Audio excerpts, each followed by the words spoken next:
Hey boos, it's your girl Brit Jokes, and welcome to Wicked Wednesdays, where I tell you scary stories that happened in real life, all while recreating a Halloween character. So I'm going to be showing you a very cheap and easy way you can create a costume at home, because unfortunately Halloween is only once a year. So do you really want to spend $70 to $80 on a costume you're only going to wear one day, or would you rather spend $10? So for today's character, I'm going to be recreating Tiffany Valentine, also known as the Bride of Chucky. I feel like Tiffany is probably one of the easiest costumes to make, simply because most of the items that you need are probably already in your closet. So in order to create this look, you're going to need a white dress. So I went ahead and got this white dress from Goodwill. It was only $4. So just head to your local Goodwill or thrift store. You're also going to need a black jacket, preferably leather, but I just went ahead and grabbed this black jean jacket that I have in my closet, so honestly any black jacket will work. You're also going to need a blonde wig, a black choker, and some black combat boots. Alright guys, so since I'm recreating Tiffany and we're in the subject of dolls, it's only right that I tell you my experience as a kid growing up. Chucky was one of the movies I was scared of the most. There's just something about a doll going around murdering people that just doesn't sit right with me. Simply because, for the most part, we all pretty much had dolls in our house to play with. So I thought my dolls were gonna just come to life and murder me and my whole family. I was also told that Chucky was a true story. So that didn't help the fact that I was already terrified of dolls. I think we can all agree that dolls are just creepy. I mean, I've had several friends and family tell me that in the middle of the night, they've seen their doll's eyes blink or their head move slightly. I don't know if it was just to mess around with me and freak me out, but who knows? As I got older, I came to realize Chucky was just a made-up movie, so it didn't really bother me anymore. And I kind of grew out of that scared of doll phase. Well, it turns out Chucky is in fact based on a true story. So today I'm going to be talking to you guys about Robert the Doll. By the way, this video was inspired by Bailey Sarian, which I love her, and I will leave the link to her channel in my description. So Robert Eugene Otto, known as Gene, was born into a well-off family. They lived in a structure known as the Artist House, which was built in 1898 by Robert's parents, Mr. and Mrs. Thomas Otto. So Gene's parents were known to mistreat and be abusive towards their servants. One of the servant girls was believed to have practiced black magic and voodoo. So Gene's parents learned that the maid was involved in voodoo and fired her immediately. So right before the maid packed up and left, she gifted Gene this doll. Some say it was a gift, but in reality, it was more like a retaliation of wrongdoing. So the doll that was given to Gene was 3 feet tall, dressed in a sailor suit, holding his pet dog. He had beady eyes and a smirk on his face. The doll was stuffed with wood chippings, and if you look closely at the picture, you can see very distinct markings of scars on his face. Weird, right? How would a doll have scars on his face? I don't know, but it's fishy. So Gene decided to give the doll his first name, which is Robert. So he named the doll Robert.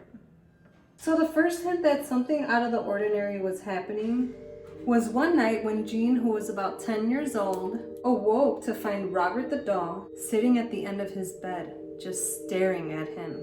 So Gene cried out for help and woke up his parents. As Gene is screaming for help, his mother can also hear the sounds of furniture being overturned in Gene's bedroom. She ran to Gene's bedroom and found him curled up in fear on his bed, his room in shambles, and Robert the doll just sitting at the foot of the bed. Robert did it were the only words that Gene was able to spit out at that moment. The same words he would later use many times throughout his childhood when something strange, mysterious, or destructive would happen. So basically, this wouldn't be the first or the last time that Gene would blame Robert for something that happened in the house. So the doll would later be accused of mutilating Gene's other toys. Apparently, he would also continue knocking over furniture in the nighttime. But that didn't stop Gene and Robert's relationship. Soon, Gene and Robert were inseparable. Gene took his doll everywhere. They were like best friends. So once the weird things started happening around the house, Gene's parents, as well as other witnesses, would hear Gene talking to Robert upstairs in his room. And the response would be in a different voice. So whoever Gene was talking to was responding to him. And the voice was unrecognizable. So Gene was definitely talking to somebody.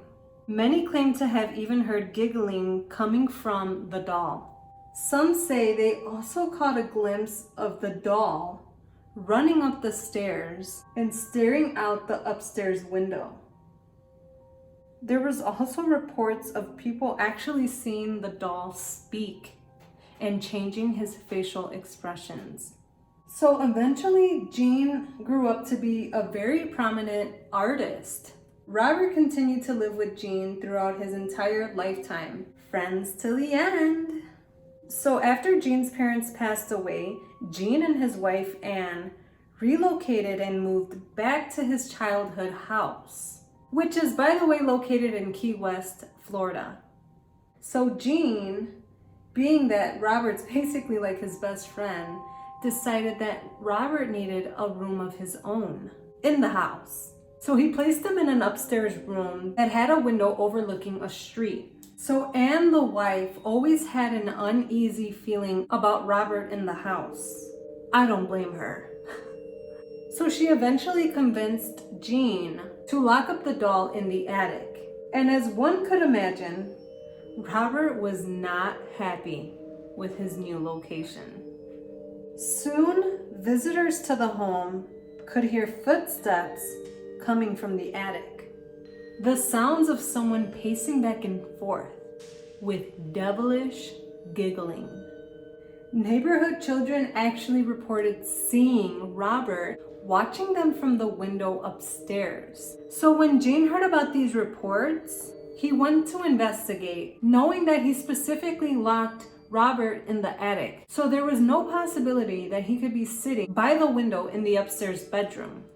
But to his complete shock, when he opened the door to the bedroom, there was Robert just sitting in the rocking chair right next to the window. So Gene locked Robert back up several times, each time discovering him again sitting by the window in the same upstairs bedroom.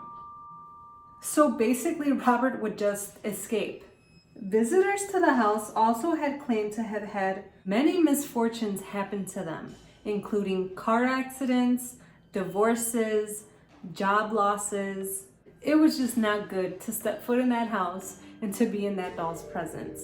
So Gene Otto passed away in 1974, and when a new owner moved in the house, their 10-year-old daughter was delighted to find Robert in the attic. Soon she began to claim that Robert was alive and that the doll wanted to hurt her. She would wake up in the middle of the night screaming in fear and told her parents that Robert had moved about in the room and even tried to attack her.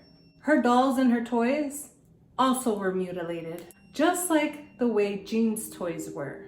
One day the family dog was found with a cord tied tightly around its neck. After that, Robert was locked away in a trunk and put in the attic.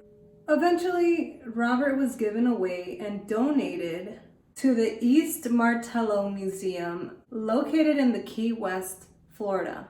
So the doll sits inside a glass case, but it doesn't stop him from inflicting fear and discomfort to the museum staff and visitors. To this day, cameras and electronic devices are said to malfunction in his presence. So basically, when visitors try to take a picture of him, their phones just mysteriously stop working until they leave the museum. Then their devices just magically start to work again. So I'm curious, would any of you have the guts to go and visit Robert right now? Let me know down below in the comments. All right, guys, I present to you Tiffany, Chucky's bride.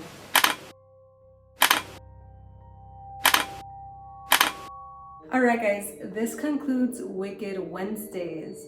Head over to my Instagram if you guys want to see pictures of this complete look. You can find me at BritJokes. Also, let me know what you guys think about Robert the doll. I don't know about you, but I'm pretty creeped out.